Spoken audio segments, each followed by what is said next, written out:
we're going to see a lot of starvation. And of course, this leads to pandemic. We'll have real pandemics because, again, when you have many people starving, first of all, they start migrating and eating things they don't normally eat, and their immune systems are depressed. Anyway, bottom line is, every time you get big famines, you get big pandemics. Well, good. Then we can lock everybody down again, eh? That'd be real fun. We can lock everybody down again like they did in Shanghai, and then we can disrupt the supply chains even more, and then we can starve a bunch more people, and maybe we will settle out with 600 million people and have a sustainable planet, with all those 600 million people living in the ashes and the skeletons.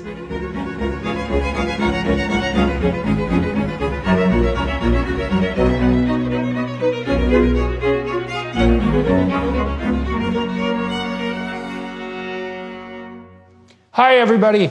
It's my pleasure and privilege today to be speaking with correspondent Michael Yon. I reached out to Michael because I've been extremely interested in the European civil protests, specifically those centering at the moment in the Netherlands, inspired in no small part by the Canadian truckers' convoy. Those protests are receiving short shrift and minimal coverage in what has become known as the legacy media, which is more and more in a collusional relationship, let's say, with the globalist utopians who are attempting to guide our destiny so destructively and unsuccessfully. I reached out to Michael because I want to find out, to the degree that I can, what's going on, particularly in the Netherlands and more broadly in Europe and around the world. And he's a cardinal person to talk to in this regard. And he's a very interesting person in his own right for all sorts of reasons, which we'll get into as we progress. Michael was one of America's youngest Green Berets. That's not an easy thing to manage at 19 years old. He spent more than half his life overseas in more than 80 countries. So he's been everywhere, man, and has seen many things. Mr. Yon is also the author of 3 books published in the United States, including Moment of Truth in Iraq, 2016, and 3 others in Japan, covering, among other topics, the present and developing information war with China. He is America's most experienced combat correspondent, not necessarily a title for the faint of heart, let's say. Most recently, as I said, and this is the proximal reason for this discussion, Michael has been tracking and covering the rising tide of civil disobedience in the Netherlands and elsewhere in Europe. So thank you, Michael, very much for coming in to talk to me today. I understand that you're in the Netherlands right now. You've been there for a couple of weeks. And so tell us a little bit about yourself and why you're in the Netherlands and what you've been seeing and what you think it means. Yes, sir, Jordan, and thank you for inviting me on. I've watched your show for years now. It's incredible to come on. Yeah, and you mentioned the Canadian truckers. That their courage cannot be, and their inspiration cannot be understated. Courage is courageous, as is cowardice. And so we must display courage. Recently, some months ago, earlier this year, I drove from California to Washington, D.C. with American truckers who were inspired by Canadian truckers. And they were flying Canadian flags. These are American truckers and Americans over bridges. I must have seen hundreds of thousands flying almost as many Canadian flags as Americans. You may have seen it on the news while the news sort of blockaded it. No, we never see anything like that on the news in Canada. That's because, our media is so subsidized by the government that anything that runs against government dictates, and I hate to say that about a country like Canada, is just minimally covered or not covered at all. I had no idea that the American truckers were flying Canadian flags. You'd think that'd be news in Canada, because isn't it news when Canada becomes interesting? And in fact, I know almost nothing about the truckers' convoy in the U.S. to Washington, and I do try to follow the news. Jordan, the truckers' convoy in the United States from California to Washington, it was actually pretty massive, and I was there every step of the way. And so many Canadian flags, you wouldn't believe it, hanging off bridges, sides of the roads, even in blue states, and it was all from inspiration from Canada.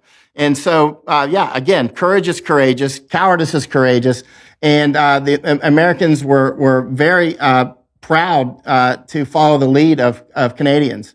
And so, again, this is spreading across the world. Yeah, well, that's amazing. Canadians don't even know it, do they? They don't even know it because they don't want the Canadian truckers to know it. No, they have no idea, and that's really sad. That we're in a situation where we could have that be something that we don't know, and so. Well, that's part of what puts us in the situation that we're in. Okay, so you were with the American truckers when they went to Washington. What sort of effect do you think they had? It was galvanizing. Of course, it's just one battle of many of awareness at that point. And I spent so much time with the truckers because in every country that I go to, I want to know what the farmers think. I go straight to farmers. I want to know what people like truckers think, law enforcement, military, that sort of thing. The basic pulse of the countries that I go to. And so, yeah, it had a good effect. It certainly, as you know, this is a long road. You've been talking about this for years. And you've been fighting this battle for years, and it's a knockdown, drag-out fight, and it goes on. But you've mentioned, I've watched some of your recent programs, you acknowledge that we're actually making progress against the WEF and the other, they call them WEF here, the World Economic Forum, the WEF, in Netherlands, they call it WEF. We are making progress. No plan ever survives first contact with the enemy. And now we are the enemy for WEF, obviously. And now that millions of people are waking up, it seems like by the week at this point, WEF is suddenly in for an actual real fight. And so that's why I was just in Mexico, tracking migrants as I've been doing. This is all part of a larger, a jungle, let's say. It's not just about farmers. It's not just about truckers. It's not just about the information. Information war obviously is PhD level warfare. All of the substrate for everything going on is information war, as you know. So who do you, okay, so you said we are the enemy, let's say. And so who do you mean by we, and what do you think the fight's about? How would you characterize it? And who do you think, so to speak, is on the other side? You mentioned the WEF, and of course they're enemies of the moment, or what would you call it, villains of the moment, and I think deservedly so in many ways. So, but how do you characterize this battle? Why do you think of it as a battle? And what does it look like from your perspective when you're talking to the truckers and the farmers and the law enforcement types? Well, actually, it's intergenerational, as you know. We could go back to the 1920s and talk about Russian information war, and even earlier, 1879, Grant was talking about it when he was in Paris. And so, so this isn't something that started last week or even last generation. But some of our biggest opponents at this point are certainly WEF and CCP, of course. I've written 3 books on CCP information war. Unfortunately, they're only in Japanese language. That's the Chinese Communist Party, for those of you who aren't up on the acronyms. And we'd be hard-pressed to find a more devious enemy than the Chinese Communist Party. If you're a supporter of the CCP and its machinations, then you're either woefully ignorant to a degree that's almost incomprehensible, or malevolent to the core, or some appalling combination of both. So, and it's so strange to hear you talk about the CCP and the WEF in the same breath, because you wouldn't think at all that those would be natural allies, given that the WEF hypothetically is on the side of the planet and the West and civilization, and the CCP are nothing but tyrannical, warmongering North Korean wannabes.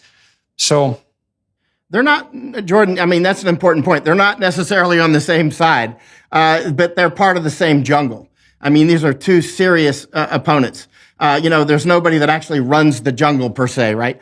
And one of the massive opponents, obviously, is Chinese Communist Party, and they are excellent. They are masters at information war. Again, I've written 3 books on this that are only in Japanese language. I wrote them in English, but I was asked to publish books by a Japanese publisher in Japan about this, and so which I did, and in an attempt to wake up Japanese to the intense information war that they are undergoing. I got kicked out of Hong Kong in 2020 by obviously the Chinese Communist Party, because I was covering the fighting there for 7 months and getting my share of rubber bullets and tear gas constantly. Those things do sting, but they're not quite like bullets. But the bottom line is the Chinese Communist Party, their information ground game is so intense. For instance, I went to Nanjing to look at the Rape of Nanjing Museum. This museum I've studied museum warfare in numerous countries, for instance, Indonesia, Malaysia, long list.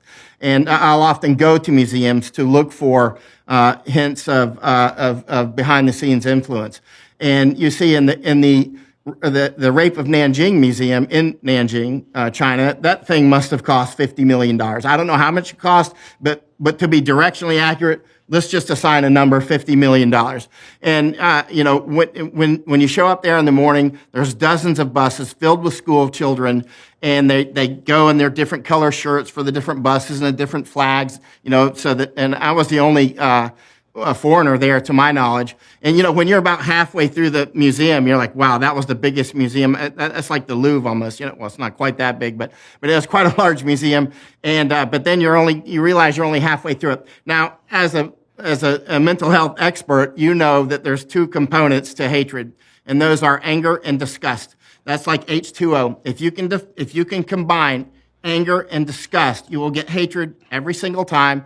As you go through that, I'm a writer, so I study these things as well. As you go through the Nanjing Museum, it's all about hatred and disgust focused towards Japanese, right? And it's clear, if you want to know what a country's future plans are, you watch their information ground game. And the information ground game against Japan is a pure hatred. For instance, they ring the sirens several times a year in Nanjing, as if there's an air raid going on. I've spent quite a bit of time in China all over the place. At nighttime, if you're in the hotel room, you'll always see the movies. Here comes the drunken Japanese soldier again with his uniform, and he kills the Chinese parents and rapes the girl, and he staggers out drunk. There's that movie. And then next comes the second movie that night, same thing. It's the same story every single night, 7 days a week. I don't suppose they show drunken Cultural Revolution students from the 1960s, like killing people and destroying all the last vestiges of Chinese traditional culture. No, sir. No, that's obviously I imagine not. And you can see, for instance, in Okinawa now, one of the things that, you've talked about these things before. I have an office in Thailand. They're trying to split Thailand into 3 different parts. I was out with the Maoists in Nepal for about a year. One of the things that they did to help, the Maoists eventually win, if you want to call it winning, is to get everybody to speak their own languages, right? Everybody to go with their own, divide and conquer. When I was recently in Morocco, same thing. You see a new Berber language written on the road signs, which is like a new made-up language. Berber's not a made-up language, but the written component is. And I see these things all over the place where, dividing, it's been happening down in Colombia. I was down in Colombia last year with a senator, Maria Cabal, and Maria said, why are they trying to get all the indigenous people to speak their own languages and to fight each other and to fight us? And of course, Colombia just fell as well, right? So this is the same thing that they're doing in Panama. I've spent a lot of time in Panama recently. And I'm watching that closely. You see Panama is melting down right now. And obviously there's a Panama Canal there that's of some significance, to put it mildly.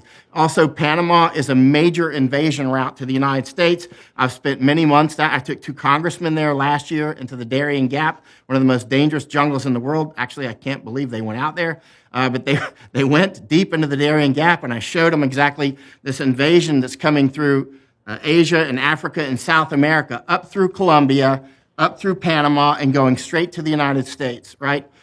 People from about 140 countries, completely unvetted, and it's growing. It's becoming massive. I was there when Mayorkas landed right in front of me in his Black Hawk helicopters some months ago, expanding our program there for this invasion route. So all of these things fit together, Jordan. As you know, the information How do you stop from becoming paranoid? And you're behind the scenes looking at all these strange things, this web of intrigue on multiple fronts. How do you protect yourself against paranoia and conspiratorial thinking? And this is a very dead serious question, because it's very hard not to take on the trappings of your surroundings. And when you're constantly looking at intrigue and malevolence behind the scenes, I can't see how that could help but color your entire worldview. And so, given that, why do you think people should trust your perspective and believe that what you're seeing is veridical and not like tilted by your own, what would you call it, preoccupations and situational peculiarities? Well, that's an excellent question, and I've asked myself that many times, because self-auditing is essential in this line of work. And I do think I've had a sort of self-vaccination when I was younger on this particular topic, because since I was a child, I was always into science, especially physics. And I was just basically, I was failing school because all I wanted to do was study physics. And so, you can never waste a moment of your time studying mathematics and that sort of thing, right? And so, when you start off when you're 9 or 10 years old, basically enthralled by the sciences, and you live in you built a fact-based world around your life, you build self-auditing into your thinking processes, right? Mm-hmm. You're always questioning is this just a perception? Am I right or wrong on this sort of thing? So yeah, I mean, obviously I'm always, so part of it's scientific rationality. Do you have people around you, friends and family, that also help keep you in check? Well, I've never really been highly conspiratorial to begin with. I mean, for instance, when on the museum warfare, I mean, that was brought up to me by someone, actually, a military officer former now that I work with closely.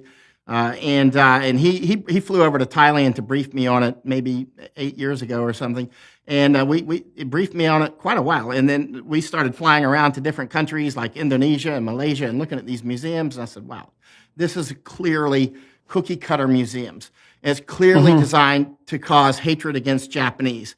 And, when we look at, oh, good Lord, I could go on for literally days. I've written 3 books about it, so I'll have to edit there, but so I could go on forever. But there is clearly a larger organization around this museum warfare, and it's definitely centered in China. For instance, when I was at Penang, there was the curator of the museum. I said, "Wow, what a nice museum you've got here." Of course, it was all about hating Japanese, and he said, "Oh, I just got back from Beijing." And he said, I was invited there because they enjoyed my museum so much. And I said, oh, really? Do you have any photos? And he pulls out this book from under the desk. Actually, it's a large book. I photographed the whole book. And it's got photos of all the curators from all these different museums, such as Holocaust Museum in Houston, Texas, right? And it's got all the names in there. I photographed everything, checked out every name in the book, right? It's clear, and it took a lot of research, but we can clearly see this is part of a very sophisticated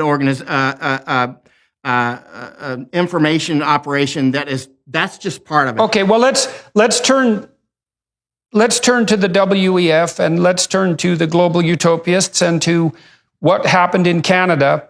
The Canadian truckers here, they were pushing back against what they regarded as unwarranted government overreach and intrusion into their private lives on the COVID front fundamentally. And I was a supporter of the truckers right from day one. I believe, like you do, that truckers and farmers and the men, particularly the men and the women who work on those frontline occupations, have a pragmatic wisdom that the intellectual types often don't. And I've also noted, too, that the intellectual socialist types really like the working class in principle, but they actually don't like the working class as such because they tend not to hold the same utopian intellectual views that the globalists do. And so we saw that in spades in Canada. And I've seen my government take a turn for the worse on multiple dimensions in Canada that's jaw-dropping in its continuity and depth. And it's clearly the case that Canadians haven't woken up to that yet, although perhaps they're starting to. And a huge part of that is this appalling and unconscionable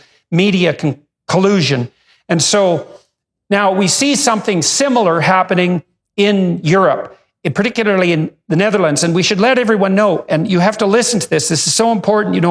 The Netherlands is the world's second biggest exporter of agricultural products. This little tiny postage stamp of a country that was scraped out of the ocean has managed to put itself together so that it can not only feed itself, but so that it's a major agricultural supplier worldwide. It's a phenomenal accomplishment. We should be so happy with the Dutch farmers that we can hardly stand ourselves. And instead, the courts in particular have mandated that the farmers be scuttled. And the government, their own government, has basically come out and said, well, because you guys pollute so much, we have to crack down on you, as well as reducing the speed limits of our cars, which is another appalling move. And we're sorry, but a lot of you are going to have to go out of business. But, that's to make an omelet, a few eggs have to be broken. And as the president of Greenpeace in the Netherlands said recently, well, we're not going to combat climate change, the climate change emergency, without inconveniencing a few people. And now there's 40,000 truckers in the Netherlands who are up in arms. And I believe 100,000 people have protested in Spain. And this is spreading into Germany and into the fishermen in the Netherlands as well, who are also being pressured by these utopian types. And so how do you tie that into what happened in Canada and the US? And what do you think's going on? Well, it's all part of this larger World Economic Forum attacks on us, of course. And by the way, I lived in Europe for 6 years. Ich spreche Deutsch. Ich habe in Deutschland 4 Jahre gewohnt. I lived 4 years in Germany. I lived 2 years in Poland. And I've been all over Europe, right? But mostly not recently. Mostly I've been in Asia recently and other places. And so, but yeah, it's clear that, for instance, when I was recently in Mexico, following the migrants just streaming across, in May alone, we had about 310,000 illegally crossed into the United States in 1 month. And so how many? 310,000. Roughly 310,000 known crossed just in May, right? And so, and I'm not sure what that number is this last month. I don't know the number yet, but the bottom line is it's increasing at a very high rate. And this human osmotic pressure, I call it HOP, human osmotic pressure, the push and pull of migration, is greatly fueled by, one, information campaigns, which I've seen in Colombia, for instance, on CNN, encouraging people to go north. And also, obviously, another thing that causes HOP is war, famine, pandemic, and also the economic negative pressure, which would draw you into another place, right? So there's the positive pressure that pushes you out and the negative pressure that pushes you in, pulls you in. And this is really dramatically expanding. You can see this also in Europe. As you know, they're being overwhelmed with hungry mouths, actually, as we go into a global famine, which I've been warning about. Yeah, okay, so let's talk about this global famine, man, because I see that coming in the fall in a big way. And so my sense is, well, partly because of the Ukraine conflict and the fact that we're wiping out a big chunk of the world's wheat supply and fertilizer supply, that we're going to be putting about 150 million people under intense food pressure, really starting this fall. I think that's when it's going to kick in. And my sense is, well, there's no way that can happen without mass migration pressure on Europe, maybe of a scale that makes the last migration crisis look like virtually nothing. And so am I being paranoid about that? You seem to be thinking along the same lines. And you said you've seen this coming for about 3 years. I think you're understating it, actually. So what's going to happen in the fall? I started warning in January of 2020, actually, and I've warned every day since. And I've at this point I warn about a half a dozen times a day. So for war. Let's talk about for war first. Pandemic, famine, war. The triangle of death. They always go together. If you get a big war or a big pandemic or a big famine, you'll get the other two. You get one, you get the other two. It's Three Musketeers, and all of these things.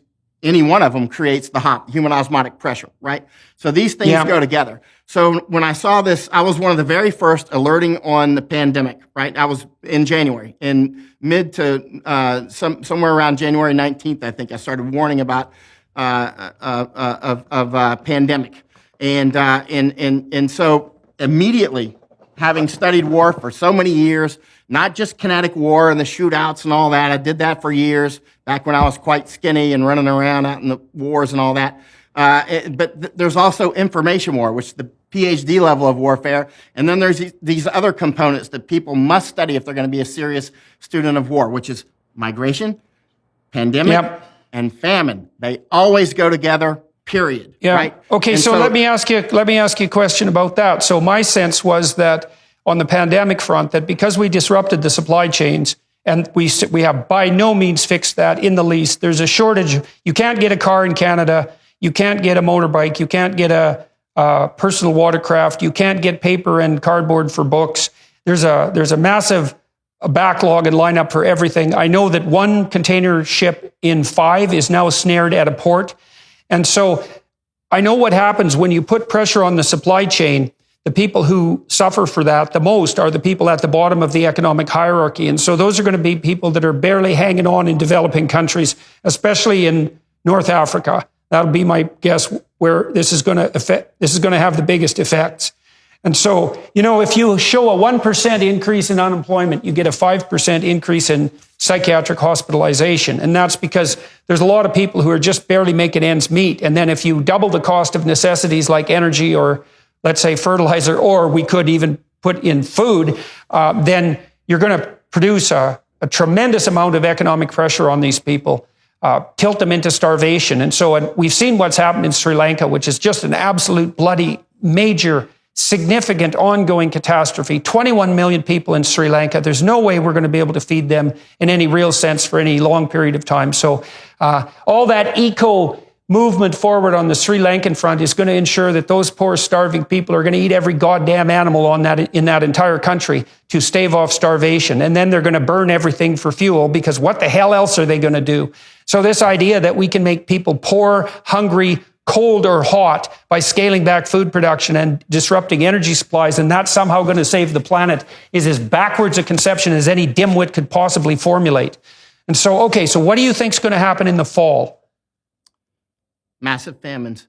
And, I went to Sri Lanka 4, 5, 6 years ago to have a look-see. I'm often just going and looking and checking the police and the food supply. And there was plenty of food. Sri Lanka had so much food. It was just like cheap and plentiful, right? And then the next thing you know, here we go. Now, famine. It was doing well. Yeah, one thing about famine. Famine creates famine in the same way that war creates war and fire creates fire. Famine creates famine. So when we go into these initial phases of famine, you'll see immediately, obviously, price controls will start to be enforced. This happens every time. It's happening right now in Panama in the last 48 hours, right? Price controls on gasoline and some other things. Oh, yeah. Okay. A lot of violence now in Panama. In fact, just minutes before you and I came on, I was talking with a friend in Panama about the current situation. That's how close I keep tabs on Panama. For various reasons. One is the Panama Canal. And so another thing is for instance, when people are hungry, as you know, within 48 hours, they're going to hit the streets, right? And they'll start robbing the stores. They'll start robbing the trucks and the trains and the boats. And so then supplies stop going. Governments always start taking food from the farmers. They, without exception, in my study over the years, the governments always go for the farmers, and like in Egypt recently, forcing the Egyptian farmers to sell to only approved, warehouses, that sort of thing. So people start robbing from the farmers as well, right? And then the farmers say, "Hey, I'm either bankrupt or I'm not making any money," and so the farmers stop farming. So that's how you see we get into the second season of this, right? And so the famine creates more famine, just like fire creates fire. And then famine, let's say you have 20 million people that are hungry in Sri Lanka, and as their nutritional resources diminish, so too does their physical resilience, and now they're open to disease. Many of the people that die in famines actually die from things like, they call them famine fevers. One of those is typhus, another is relapsing fevers, cholera, which is not a famine fever, waterborne, of course, fecal. Anyway, the bottom line is many of the people, if not most, who die during famines are actually from disease. And then this causes that human osmotic pressure, and these sorts of things often lead to more war, right? So it's a recursive sort of, the factors just keep, it's almost a fission reaction, right? And it reaches a critical mass and it's out of control. Positive feedback loop. Yeah. Runaway, Pareto distribution problem, runaway catastrophe. Yeah, I get it. Positive feedback loops emerging everywhere. And why do you think, what are the factors that are driving the reemergence of the famine? You said there's a lot of instability in Central America, and so we're going to keep an eye out there. Obviously, Sri Lanka has collapsed entirely, and there's absolutely no doubt whatsoever that a major part of the reason that Sri Lanka collapsed is because the globalist utopians gathered the reins of government in Sri Lanka, because it was actually developing at quite a rate. And as you said, it had a lot of food and not a bad general income level just a few years ago. So this wasn't a catastrophic country to begin with. It was a country on the move upward, and it was completely scuttled by these globalist plans. And so what's contributing to the developing famine right now and where do you think it's going to be most intense? Where will it be the most intense? That's something I think about every single day. One of the things I've learned in wars and then in the study of war is whatever you think will probably turn out to be wrong. Yeah. You know this. I watch so many of your programs. The systems that emerge will present themselves in due course, right? What we can see is when I talk with Laura Logan, the famous correspondent, she'll say they've been talking about 1.2 they, meaning World Economic Forum, have been talking about 1.2 billion people forced to migrate. They've been talking about that for years, and it's true. Yeah, and they're going to blame it. They're bloody well going to blame it on climate change. You watch. That's absolutely. What they're going to do. Absolutely. You bet. Yeah. So Everything's 1.2 billion. change. 1.2 billion. So my estimation of 150 million you think is optimistic. I think highly optimistic. I would not be surprised. Jordan, I would not be surprised if by 2025, if 1 billion people aren't dead. I mean, we're really heading into the most epic famines that have ever happened in human history. Yeah, I watched this 7 days ago. Man, I was looking at a Economist cover the other day, the Economist magazine, and it said 20 million people saved by COVID vaccine. And I thought, yeah, you bastards, for every million persons that you saved with the lockdowns and the whole vaccination, not the vaccination scam, but the pandemic panic, you're probably going to kill 50 because of supply chain disruptions and postponed starvation. And so, that's part of the problem with turning political decisions over to the medical experts is that, well, we save some people with the left hand and we doom 100 more with the right hand. And there is a lag. We basically tried to shut down the world's economy for 2 years as if we could do that because, well, look, everything's so plentiful, isn't it? Doesn't it matter at all that people aren't going to go to work? It turns out that it actually matters a lot. And so what are the factors right now that are contributing to this emergent food insecurity, quote, problem? Why are these people who were being fed not being fed now? Let's talk about energy. Energy is another kill shot, yeah. right? Yeah, and you yeah, see, right. This highly ill-advised war in Ukraine. I was in Lithuania last year warning about this over and over and over. I was down in Morocco with my friend, war correspondent Chuck Holton, and we called up Frontex, which is like the European Border Patrol, you might say. Their headquarters in Warsaw. And they said, Belarus, Lukashenko, the dictator there, is pushing migrants into Lithuania.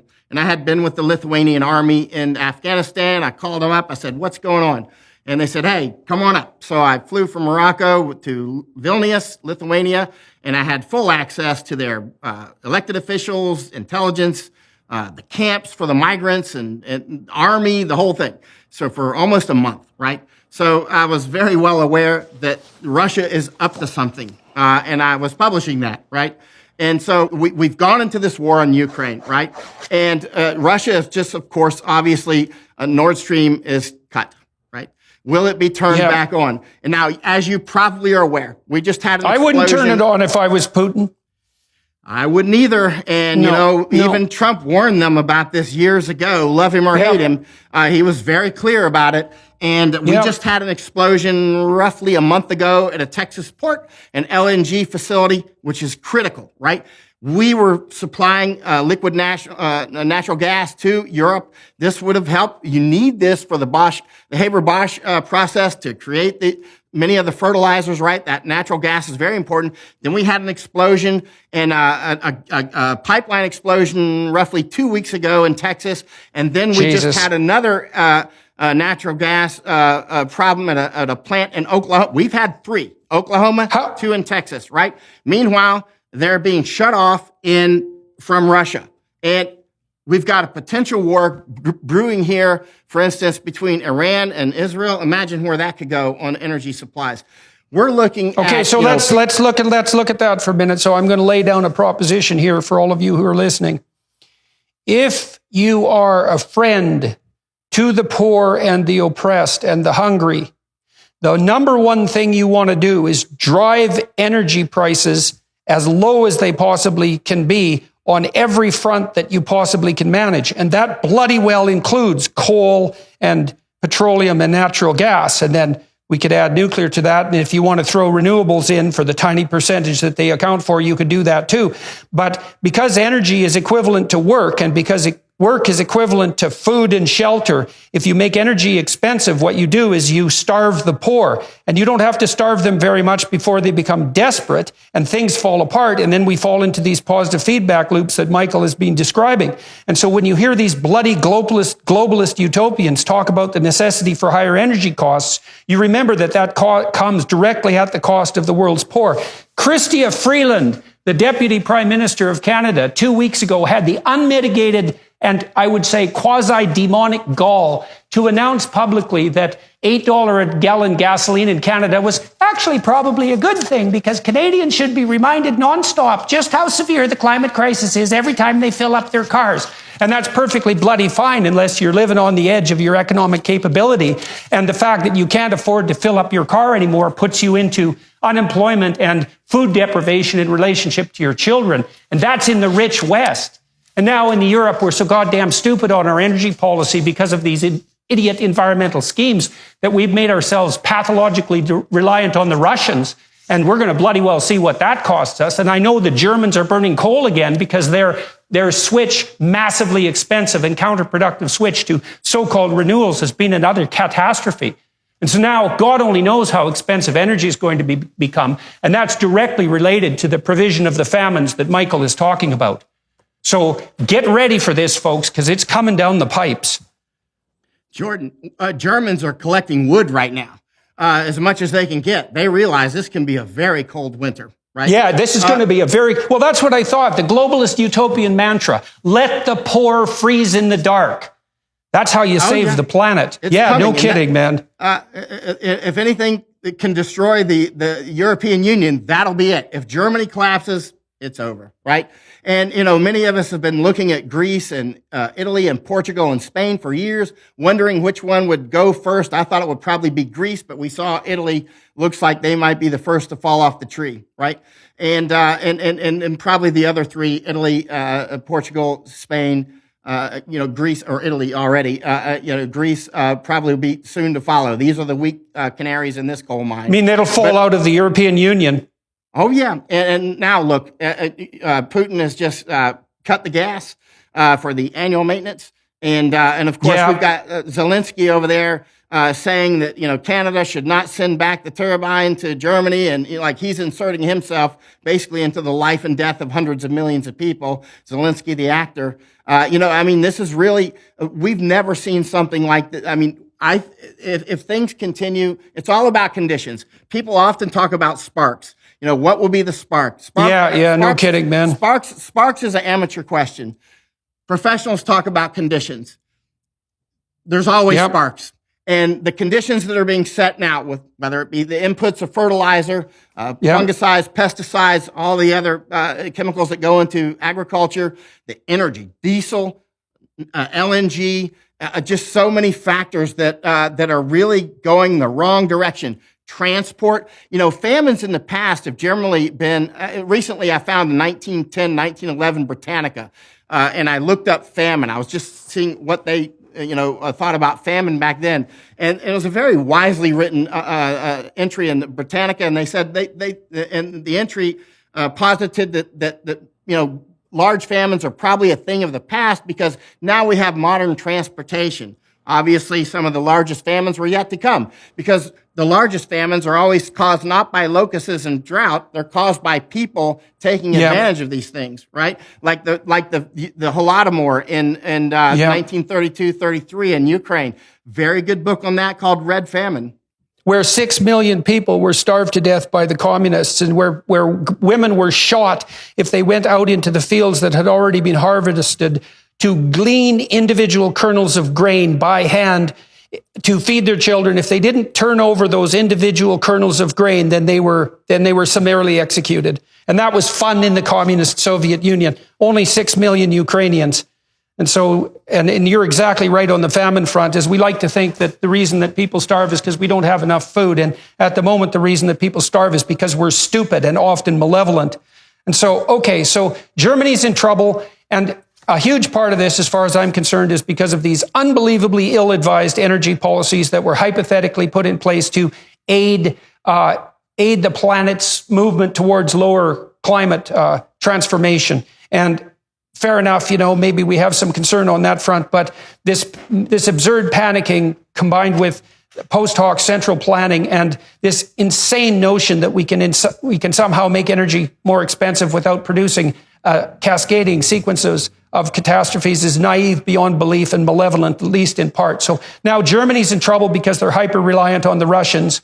And so now back to the Dutch farmers. Now the Dutch government put pressure on the farmers recently because a legislative body that was EU controlled, that's my understanding, decided in favor of an idiot environmental group and the court compelled the government, that's a non-legislative body, by the way, the court compelled the government to act in relation to the farmers. And apparently the farmers have had enough of this. And so what's happening in Holland and elsewhere in Europe on the revolutionary front, let's say, and what do you think their motives are, and what effect has this had in Holland?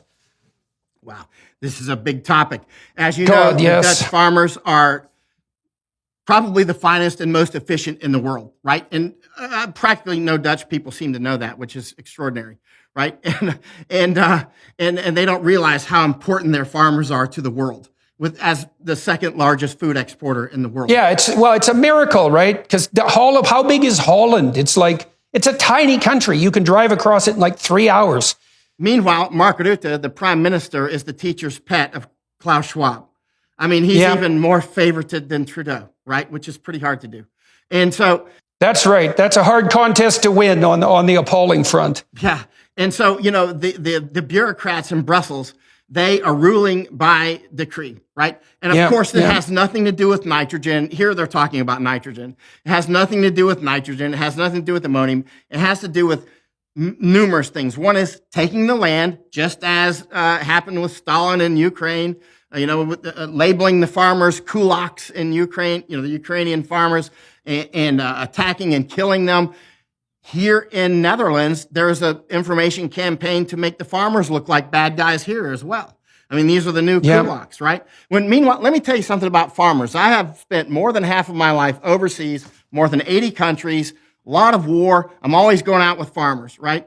And I've never met farmers from any country I can't get along with. I mean, like even Taliban farmers had common sense. At one point, I'm in Afghanistan out with one guy. He's growing opium. He's growing poppy for opium. And he said, he's showing me the bugs on his plant. He said, your helicopters drop these bugs on our plants at night to kill our plants. And I said, well, no, sir, we should be doing that because you're creating opium, but we don't. We're not that smart. And he goes, yes, you're not that smart. And then let's go have tea. But anyway, even at one point I'm out with because the 2 years I spent in Afghanistan, 1 year was with various militaries like British and American militaries and Lithuanians and that sort of thing. And another year was just alone, running around out with farmers and whatnot. And at one point, farmers are so much, they're like truckers in that regard. They're so much in contact with they have they're like sense. Electricians and contractors and carpenters. That's why Christ was a carpenter, by the way, because if you're not honest, you can't build a house that stands up, man. And he wasn't a PhD sociologist. He was a carpenter. And those people who have to have their hands in the dirt and their feet on the ground, they have a sense about how the world works that's practical and embodied that the pin-headed academic globalists lack entirely and are also often incredibly jealous of. And so in Canada, it was the farmers and the truckers who rose up, the misogynists and the bigots and the racists in our prime minister's terms. And then that's triggered these co-occurring protests in the U.S. and in Holland. And now it isn't easy to get farmers upset either, because those tractors that they bring to the protests, those things are bloody expensive, and most of the farmers don't own them. They have to finance them. And so they're running on very thin margins, 3 to 5% a year generally. And you have to be one canny person to run a big farm in a modern economy. You have to be paying attention to all sorts of unbelievably complicated and sophisticated things. And so when the farmers have been pushed to the point where they're willing to take time away from their farms to spray manure on the government steps, it's probably time to listen. So I agree with you on that front 100%. So, okay, so you're in Holland and you're talking to the farmers, and what are they telling you? Well, you basically are reading my mind, which is very difficult to do. When I was just in Mexico, and I saw the Dutch farmers, I know a lot of people in Netherlands. And so when I was getting inside, that they were acting up, I was like, what, Dutch farmers are actually protesting? No, yeah, right, man. The last people you'd ever expect. So that's why I jumped on the airplane. Because, if the Dutch farmers are acting up, I need to come over here and hear what they have to say. That's for sure, man. So let's talk about that. It's first of all, clearly the WEF, the WEF, they call it WEF here in the Netherlands, the World Economic Forum, is trying to control food supply, right? That is production and distribution, right? And so, and one of the ways to do this is, as Stalin did and Mao did in China, and Stalin did in Ukraine and Russia, is to take the farms away from the traditional farmers and then put your farmers on that land, right? To what end, Michael? Like, I read about, the notion that we need to, turn to plant-based foods and insect-based protein in the future, and that, meat production and all the cow methane are contributing to the degradation of the environment. But like, what do you see this as a plan, or just as a part of the globalist utopian, ideologically blind stupidity? Because, farmers do pollute. There is runoff from fertilizer. It does cause algal blooms, for example, in the water. And these are problems. I don't think they're insurmountable problems. But you're pointing to something that's more malevolent and deeper and programmatic. And we don't want to go there without questioning that presumption. I always think if you can explain it with stupidity, you don't have to explain it with malevolence. Well, as you know, be careful with that one, because sometimes we do have to go to malevolence. I know, we do. Yeah. And I watch your show enough to know you know exactly why this is happening. And let's talk about this. If the Dutch farmers, let's take this as a premise, are the most efficient in the world, well, let's just say they're the second most efficient. Why would you knock them out of the saddle to get somebody else to produce the food?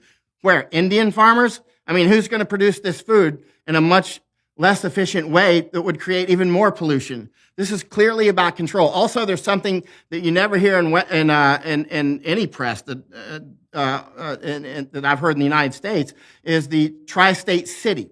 Tri-state city is this smart city that they're proposing to build between the tri-states are Belgium, Netherlands, and Germany. So this mega city, basically, that would take up all this farmland in that area, and which would bring huge amounts of more people into this area, right? So the tri-state city is something you don't hear much about, but that's another part of this plan. There was a fire about maybe 10 days ago. I went to it right after the next morning, and it's at a picnic distribution center, which is there was an investment, $600 million into this picnic food distribution center from the Bill and Melinda Gates Foundation, coincidentally, and it burned down, right? And so that brought a little, raised some eyebrows. Why did that thing just burn down? There's many of them. There's others in Netherlands that are growing, but the bottom line is the Bill and Melinda, or Bill Gates, is buying up farmland, as you know, all over the place. I know. He is the biggest private landowner in the United States right now, and the land that he's buying up, he's taking out of food production. And it seems to be because he's obsessed about meat production, at least in part, doesn't believe that that's part of a sustainable future. And so, but I do share your skepticism. It's the same thing happens on the bloody energy front. It's like, well, Australia won't build coal-generating electrical plants, but they'll ship their bloody coal to China, where they're going to build much dirtier plants. And the same thing applies to Canada. If we shut down our energy industry, which our bloody, insane, narcissistic, delusional, traitorous prime minister happens to think is a good idea and seems to be working as hard as he can to manage, all that's going to happen is that we're going to cede the ground to people like Putin, who we also turned into a radical enemy with his hands on the control pump for Europe. I don't see how we could be stupider here in the West if we actually took courses in stupidity and tried as hard as we could. We seem to be doing everything we can to break everything as rapidly as possible. And then I wonder too, has it got to the point where the people who think, that you can't make an omelet without breaking a few eggs, and there's too many people on the planet, think that this is some sort of like needle's eye that we have to go through, all this mass starvation and death, so that we end up with a sustainable population? Jesus Christ, that's a dim and grim scenario. But as you said, why would you take the Dutch farmers out of business when they're so unbelievably hyper-productive and efficient? It's not like there's too much food, especially not if we don't have farmers. If anything, I would be trying to get a large agricultural institute here in Netherlands to teach other farmers how to be as efficient as Dutch farmers are. Replicate these farmers. In Afghanistan, actually, many of the farmers coming over, I was out in the farms quite a lot, were actually Dutch farmers to teach Afghans how to do things better. But the bottom line is, as you can see, there is a huge, I watch you all the time. You know what's happening. There's a huge authoritarian, the desire to have a one world order is clearly strong. And this isn't the first time it's happened. As you know, it's a constant in human behavior. And also as somebody who studies the human psyche a lot, as you do, you realize pulling these farmers off of their traditional farms unroots them. It cuts their anchor, their boat anchor. They're going to be drifting, culturally. So that makes them much easier you can't control farmers well. That's why Stalin wanted to get rid of the farmers. Stalin had to get rid of those farmers because farmers have a mind of their own. Same with Mao. You got to get rid of those farmers because they think for themselves. And likewise here, these Dutch farmers think for themselves. And so they're the bad guys. To me, they're the great guys. These are the people me that too, we have man. to defend. That's our backbone. They are our backbone. That's why I flew to Netherlands from Mexico. I mean, that's how important this is. Okay, so what have you discovered on the ground there? You've been talking to farmers. First of all, tell us about how the protests were organized, what their scope is, and why the farmers are doing this and what they hope to accomplish. Well, the farmers in Netherlands are amazingly cognizant of what's happening. Many people that I talk with around the world don't realize, these other things like the WEF, WEF and these sorts of things.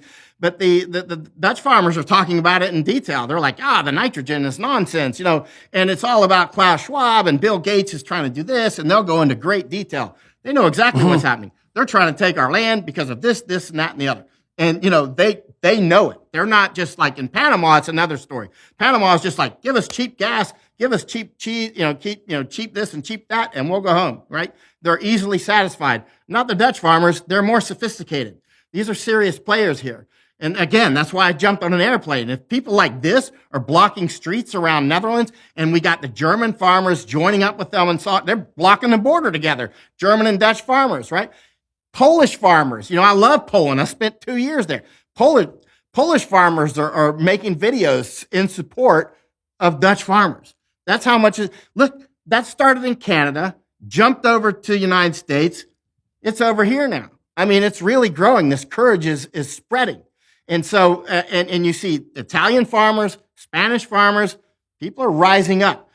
And the more they realize what's actually happening, because, the man behind the curtain is the WEF, the World Economic Forum. Of course, we're going to have to deal with China. But at this rate, look, if Germany falls from these energy issues, which is looking pretty likely at this point, China is going to peel off the rock too, right? As are we economically, right? So, for sure. Yeah, we cannot sustain the collapse of Germany. That's absolutely 100% obvious. That would be an utter bloody catastrophe. If Germany collapses, EU's gone, right? For a while, right? And I mean, the EU will probably dissolve. That's my guess. I don't know. We'll see when time unfolds. But obviously, that'll take our economies with it, and China, right? And Japan.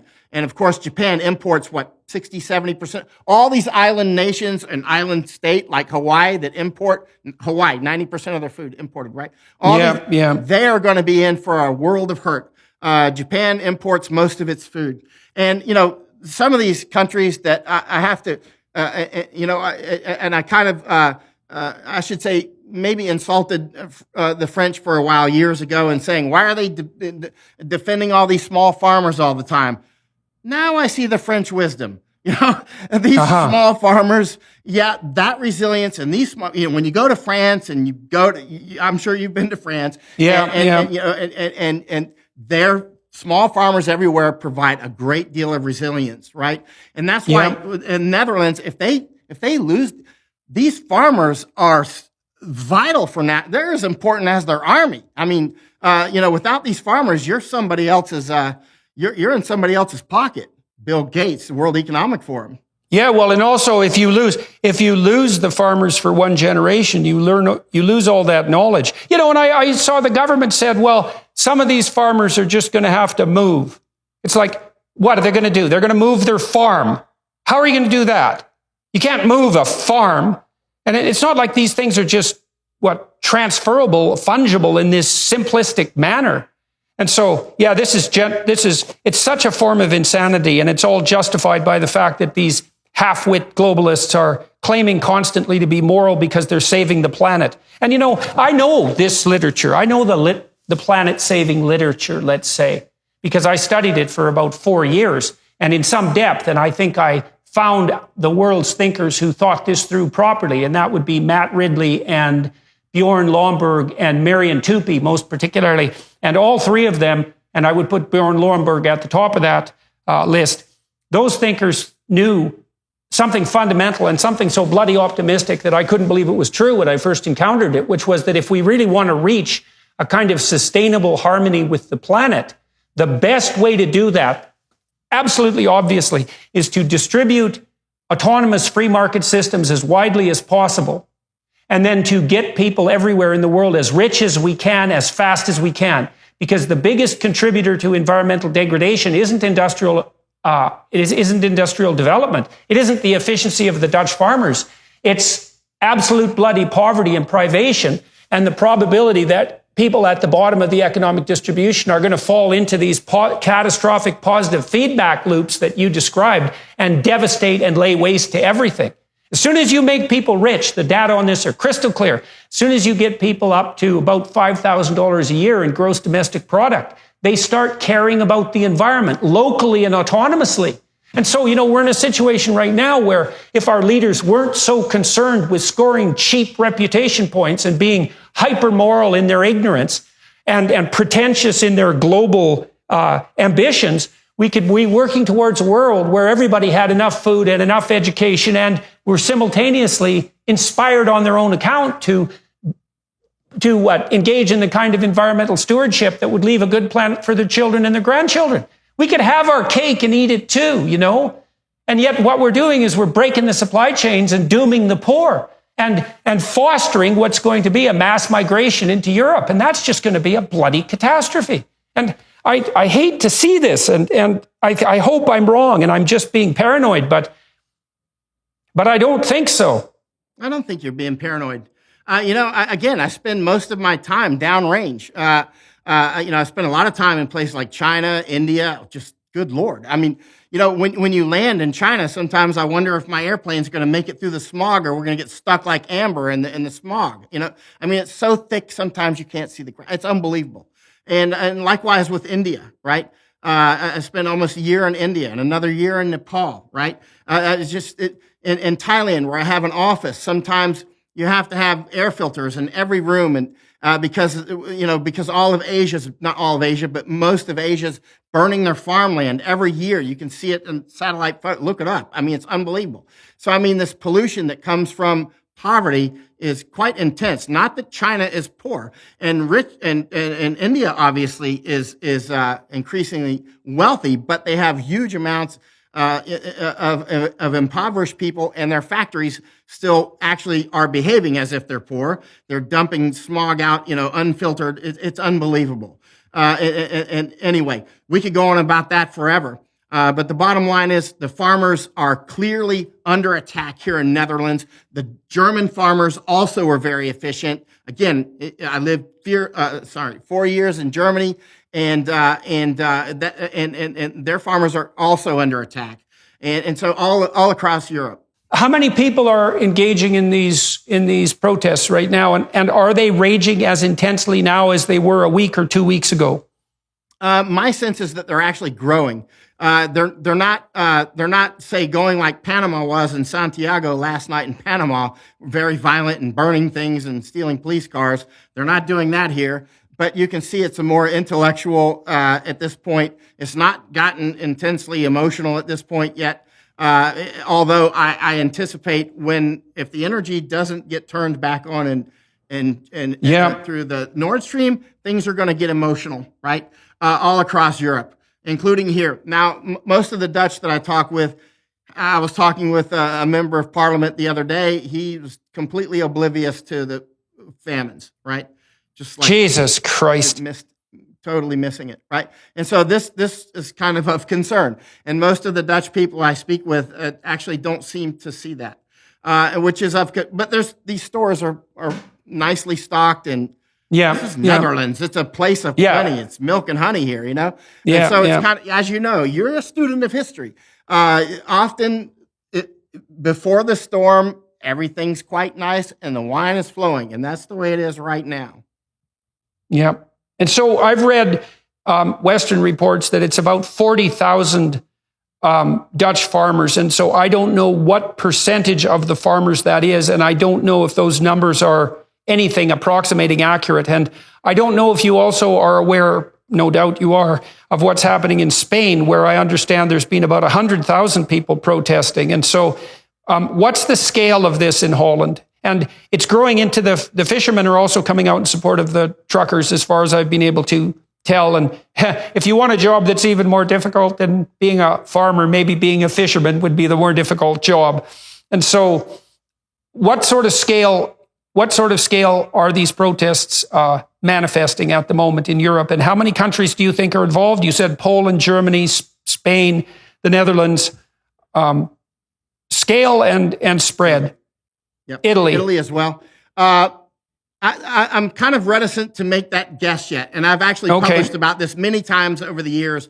Whether I was in the fighting in Thailand or the fighting in Hong Kong, and which I've spent many years in these sorts of things, and I'm often reticent to assign numbers. Now, the media might say 40,000 or whatnot. I know it's a lot. Let's put it that way, and I do sense that it's growing. It's not gripped the nation yet. It's not reached that level at all. You see that the Dutch flag is often being flown inverted now. Instead of red, white, and blue, it's blue, white, and red. And now the Dutch government, about within the last week or so, said that they're going to start taking those off of the overpasses because they present some sort of danger. There you go. The danger is people will take a photo and put it on their social media, right? And then it'll spread. And one town, I think 2 days ago, said that they're not going to do it. They're just going to let them fly, right? So I mean, so the symbols are growing. I'll meet with one of the Dutch. Okay. Well, we want to focus on something here too for the enlightenment of the listeners and viewers. So I don't know if there's a more intelligently and compassionately and justly civilized country in the world than the Netherlands. So let's think about that country. I mean, first of all, it shouldn't even exist. The Dutch had to literally drain the oceans and build walls just to make the country exist. And believe me, man, you bloody well better be organized in order to do that. And they did that hundreds of years ago and put together this unbelievable system of irrigation and drainage that ran on those amazing windmills, which are technological marvels.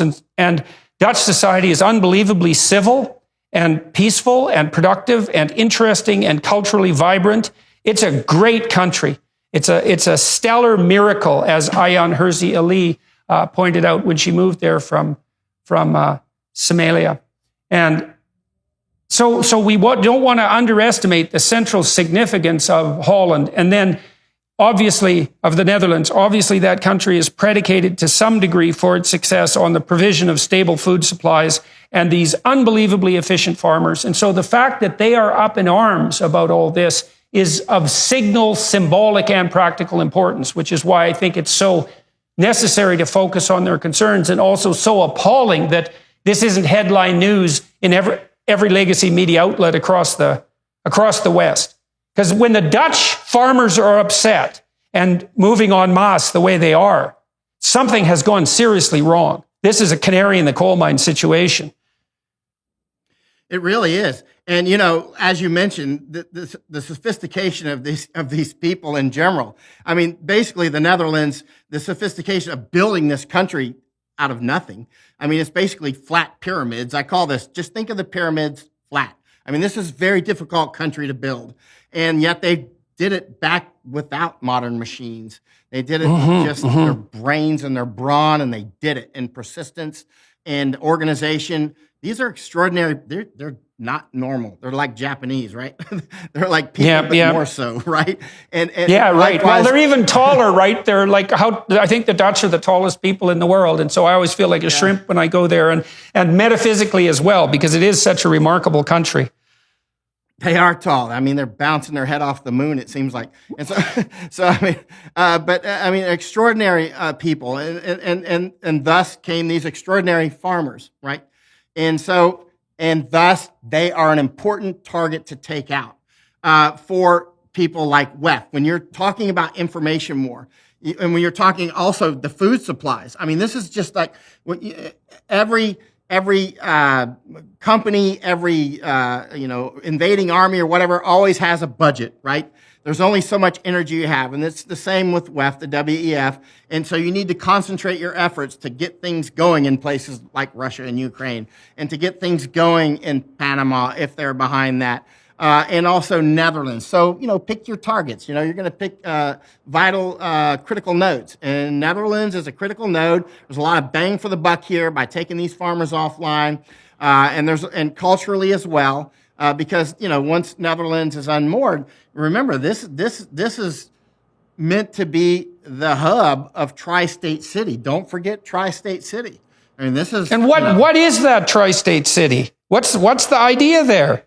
Tri-State City is meant to be a mega smart city between the Tri-States would be Germany, Belgium, and Netherlands, where those borders come together. This mega city that many Dutch have actually not heard of, and they will take this farmer's land and make this mega city there and bring people from all over the world. And this is one of their new to what end? utopias. To what end? What's the rationale for that? Central plan. Okay. So what are the farmers? What are the farmers hoping to accomplish? Like in Canada, part of the reason that the truckers' convoy ended, I would say it ended pretty successfully in many, many ways. First of all, they had the sense to end it before it degenerated into anything even vaguely approximating violence, which was extremely wise and conservative on their part, and careful and compassionate. The opposite of all the things they were being accused of. But part of the problem with the truckers' protest, it wasn't exactly obvious what the end goal was, And so they were accused of fomenting rebellion and of wanting to produce a January 6th insurrection, which was basically what the bloody Trudeau Liberals accused them of and tried to convince Canadians of, and which the Americans, even Democrats, think is an utterly preposterous notion, and which was factually untrue to the nth degree. But they didn't exactly know what they wanted. They wanted the damn government to leave them alone fundamentally and stop mucking about with the energy economy and stop intervening in their life that made having a livelihood impossible. But it wasn't more concrete than that, end the vaccine mandates. That was part of it, and the mask mandates. But what is it that the Dutch truckers want, apart from not being eviscerated and chased off their land? Well, I would say that the Canadian truckers' protest didn't end. It took on a life of its own. It spread. I mean, it's fantastic. Yeah, fair enough, man. Spread in America and here now, right? And so, And what do the Dutch farmers want? Mostly, they want to be left alone. They want to be farmers. Right. I was out of the. They want to go back to work. They're farmers. I mean, they're busy. Yeah. I mean, they're business people. They're all those things at once. They just want to be left alone. They want to be farmers. They have their own culture. And they just want to do what farmers do, which is farm, right? And make money and raise their families and live life, right? And feed other people, which is really nice of them, all things considered. Right. And I think everybody watching this probably has somebody in their family who's a farmer, right? I mean, it's just, pretty much all of us are in some way tied to farmers, if not directly, very close indirectly. And the farmers, again, we can't understate this. The farmers are a backbone of this culture. And when it comes to information wars, whether that be Mao unmooring Chinese or the Russians doing this, and creating the Soviet Union, you want to cut people from their boat anchors, cut them from their cultural anchors, and then you can, then they're very easy targets for many things. For instance, genocide, for one. And another is menticide, right? Rape of the Mind, which is a great book, which was written in Netherlands, right? Rape of the Mind, 1956, one of the best books on brainwashing I've ever read, written right here. because this has happened many times in the past. It's going to continue to happen in the future. And one of the most important vaccines that we can take is to study cult making and menticides and how these techniques are used against people. I've studied these things for years because when I was in Special Forces, people talked about if you want to fight communism, you have to study cults because communism is a cult, right? It's got cult-like components that are very important. So I studied cults for years. I infiltrated a cult at one point. Actually, it was a cannibal cult that I tracked down, oddly enough, and infiltrated them. That's an interesting topic. Oh my God, yes. It was epic. But the point is cults are cults. And the only cults people won't see is the cult that they're in, right? People will never see, and that would include me. If I'm in a cult, I'm probably not going to see it, right? But everybody else can see it. Hey, that guy's in a cult, right? And so, the cult making of WEF, the WEF, we can see clearly they've got this climate cult, right? Yeah. Everybody's like, oh, we've got to do this. And, we're willing to kill people in mass to do it, even though we have no idea about this mathematics. Well, okay, so let's talk about that again. The reason I like Bjorn Lomborg, because there are some concerns on the environmental front, like there always are. We've overfished the oceans to a terrible degree, and it would be better if we polluted as the least possible. And there is some evidence that human contributions to global warming are a genuine thing. But I looked at the data as broadly as I possibly could on that front, and I concluded that Lomborg's group in Copenhagen had the most intelligent approach to assessing the problem and offering solutions. And basically what Lomborg did was take the IPCC climate report and accept its prognostications on the global warming front as accurate. Now, that doesn't necessarily mean he believes that or that they are accurate, but he was willing to start there. And then he calculated with teams of economists, and I don't know how the hell else you do it, what the detrimental consequences for global GDP would be as a consequence of the proposed climate change. And then he projected out what our wealth increase would be by the end of 2100 at 3% or 4% a year growth, which is about what we've averaged for the last 30 or 40 years. And he calculated how less rich we would be as a consequence. So we'll be much richer than we are now, barring all the catastrophes that are man-made that we've been discussing, but we'll be slightly less rich than we would have been if there wouldn't be climate change. And then Lomborg lays out a number of things that we can do to ameliorate the consequences of climate change, but he goes farther than that. He said, look, climate change is not actually the only problem that we face. There's a whole plethora of global problems, which is part of the reason there's like 200 UN Sustainable Development Goals. And it isn't obvious that we should be dumping trillions of dollars into climate change amelioration when we have other problems to solve as well. So he had 10 teams of economists rank order the world's problems as outlined in no small part by the UN and say, look, if we were going to donate resources, if we're going to devote resources to the amelioration of these serious problems, what are the most serious problems and where can we get the most bang for our buck? And then he averaged across economists' approximations of what the cost benefit would be in addressing these issues. And what he found was that most of the issues having to do with climate change amelioration don't even meet the top 20. They're not even included in the top 20 for the things that we should be concentrating on most. And I read Lomborg's work and I thought, well, I've never seen anyone do a more careful analysis of the entire situation than this. Does anybody have a counter-argument? And the counter-argument seems to be, if you're not a true believer in the apocalyptic climate nightmare, and if you don't think that no measures, no matter how dramatic, are not even sufficient, then you're basically an agent of Satan. And I just don't regard that as a careful and nuanced argument. I think it's appalling, and it's a reflection of the ignorance and Luciferian pretensions of the globalist utopians and their absolute inability of themselves to become educated on this front.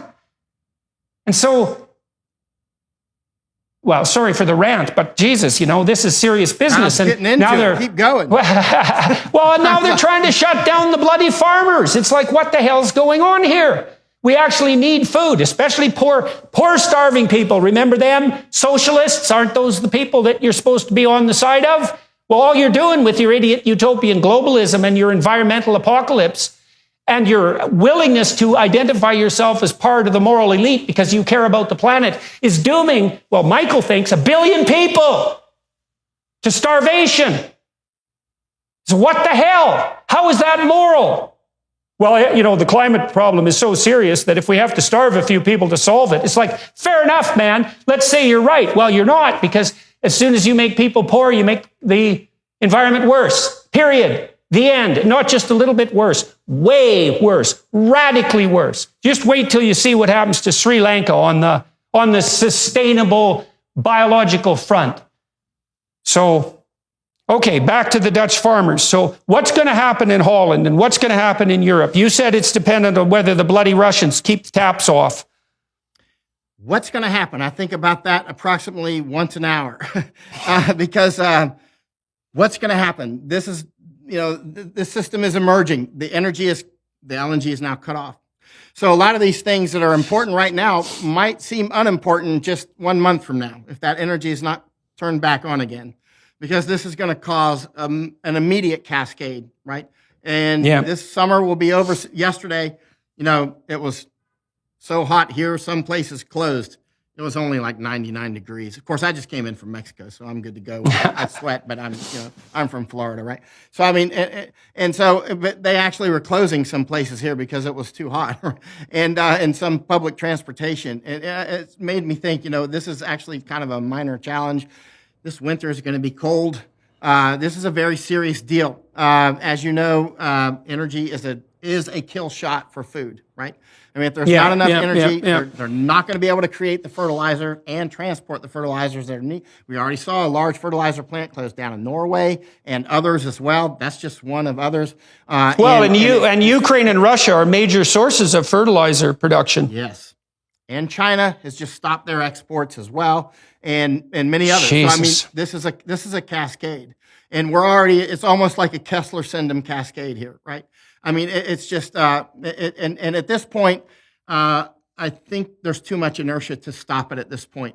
I think we could have headed it off even a year ago if we suddenly had serious leadership across, and we directly addressed WEF. If we had a president and a what we have is leadership who meet and then laugh about Putin's shirtless photos. That's what we have instead of serious leadership. Yeah, we have a pack of many issues. The inertia is too heavy at this point. We're going to see a lot of starvation and a lot of human osmotic pressure, the migration.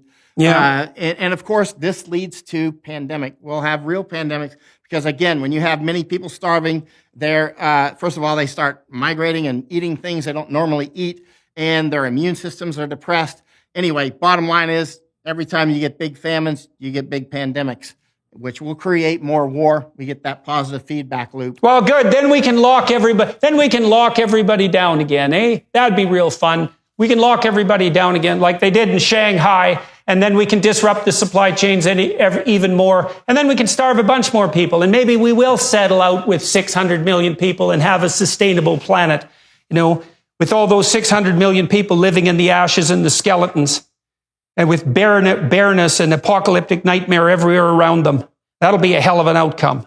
It's interesting because, you know, some people say, hey, that's apocalyptic and doom and gloom. And I say, oh, if you've looked at my work over the many years, you'll see I'm actually very measured. I wouldn't say something like this because I know that many people depend on me to get things right. So I research 7 days a week, travel the world, talking with the right people, reading so many books you wouldn't believe. And I try to figure out what's going on, which is difficult. But I do have a good track record. And I can see how the conditions are setting. It's not about sparks. We see Panama, for instance, going in the wrong direction at this point. And that's obviously vital, Panama Canal. We see, issues between Iran and Israel, which could cause other energy issues. Nord Stream is cut. We've had the explosions in Texas and in Oklahoma. Energy's gone. Even if Nord Stream were wide open, Europe's got problem with energy this winter. That's just a fact of life, which means next year, remember, famine creates famine. Next year, we're not going to have enough fertilizer, period. We're eating the food that's already been grown at this point. So right now, yeah. Jesus. In addition to this, normally we have a lot more resilience. For instance, these droughts that we have in the United States. Okay, we do have incredibly terrible droughts right now in the United States. Normally, we could kind of fill in the gaps, and it's not going to be happy days, but we'll fill it out. Nobody's going to starve to death. But now our resilience is reduced. And so we're not going to be able to be sending food out to all over Africa and these sorts of places without starving our own people. Now, keep in mind, by the way, during famines, often countries like China were exporting huge amounts of food while their own people were starving. Mao was doing that. Actually, Stalin did that when Ukraine was starving. That's a strange thing about famine. Some countries continue to export food while their people starve, but that's a side topic. Well, that is what you do when you're aiming at starvation. Yeah, well, so you're a lot of fun to talk to. Jesus, I'm sure I made you happy. I don't know. Yeah. That's an even more dismal conversation than the one I would have with myself. I would say, well, look, Michael, thank you very much for talking to me today and enlightening me and all of the people who are watching and listening about these preposterous and appalling occurrences. I sure hope you're deluded and wrong, but I'm afraid you're probably not. And that's really sad and horrifying. And we're going to be lucky if we get through this winter without major bloody catastrophe, as far as I can tell, on about 5 different fronts. And this absolute abdication of leadership in the West, especially on the environmental front, is right at the forefront of all of this. And so, all right, for everyone who's listening, I'm going to continue to talk to Michael behind the scenes, so to speak, at Daily Wire Plus. I've added that to my YouTube offering, or my online social media offering, let's say, as part of this Daily Wire deal. I have been talking to all my guests for an additional half an hour or so about the development of their career. Michael's had an amazing life, I would say, in about 5 different dimensions. And I would like to ask him how his interests unfolded and what pathway he followed and what his calling is, to use an anachronistic biblical term. And that's all offered at Daily Wire Plus, who have been kind enough to produce and film and edit and help distribute and publicize all of this work. That's also part of the Daily Wire Plus deal, which I think is a good thing for everyone, including me and hopefully the audience. And so we're going to switch over to the Daily Wire Plus. And if you want to support the work they're doing, which is at least in part trying to bring actual journalism back into the world so that people know that famine is coming, for example, please give some consideration to offering them some support. We're hoping to make the Daily Wire Plus into a reliable alternative news source, which means an actual news source in today's world. And, I don't know if we can manage it, but that is our aim. So, Michael, thank you very much for talking to me today. That was extremely interesting in the most horrible possible way. And kudos on your adventurous spirit, man, and your courage in the face of all this. God, you have a ridiculous life. It must be quite something to be trying to address these concerns conceptually and in the practical way that you're doing it, traveling and so forth, and by keeping your ear to the ground. It's an amazing thing that you're doing.